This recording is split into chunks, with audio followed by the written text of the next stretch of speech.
女人天生就会被有权力感的男人吸引，不管是多优秀的女人，都逃不过这个真相。权力感呢，并不是说你要多有钱、多有权啊，而是那种你对自己生活的掌控力，就是你做决定时的那股从容和气场。你看那些身边美女不断的男人哈，他不一定多帅，也不一定多有钱，但是他身上一定有一种特殊的魅力，就是他总能够在女人面前展现出一种掌控全局的权力感。女人看到这种男人啊，本能就被吸引了，这个是写在他们基因里的，改都改不掉。那权力感到底是什么？我们要怎么去拥有呢？分3点哈。第一点就是果断做决定。女人呢最不喜欢那种犹豫不决、没有主见的男人。比如说约会时，你老是说啊去哪儿都行，你决定吧，你开心就好。你以为这个是在尊重他啊，但女人接收到的信号是什么？是这个男人没主见，没有能力带领我。那真正有权力感的男人呢，会直接说，我知道有一家不错的餐厅，你肯定会喜欢，咱们7点见。简单直接不墨迹。我曾经呢辅导过一个科技公司的 CEO 哈，他在公司里呢决策果断，带领团队拿下上亿的项目，可是在女人面前他唯唯诺诺，最后呢他被他女朋友甩了。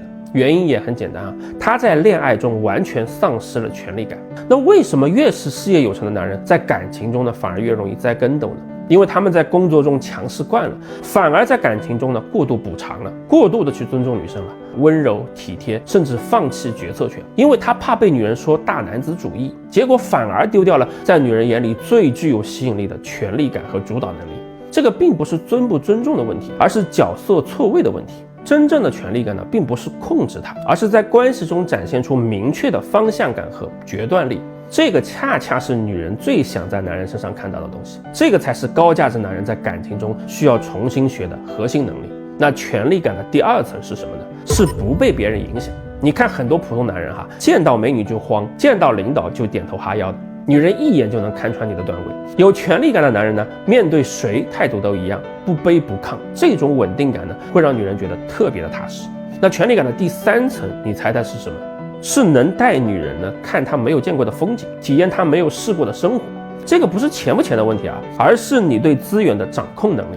我举个例子哈，一个普通收入的摄影师呢，能带姑娘半夜爬城市最高楼拍星空；一个懂美食的男人呢，能够带女人小巷子里找到隐藏的美味。这个就是权力感，你能打开她不知道的门。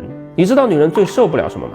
最受不了比她还要了解她的世界，还能带她去她不知道的地方。这个时候呢，再漂亮的女人也会对你好奇的不行，被你吸引的不要不要的。所以说，与其花时间我们拼命去健身、赚钱、买名车、买名表、学话术技巧，不如先培养自己的权力感，因为这个才是真正能让女人着迷的东西，是刻在她们基因里的吸引力密码。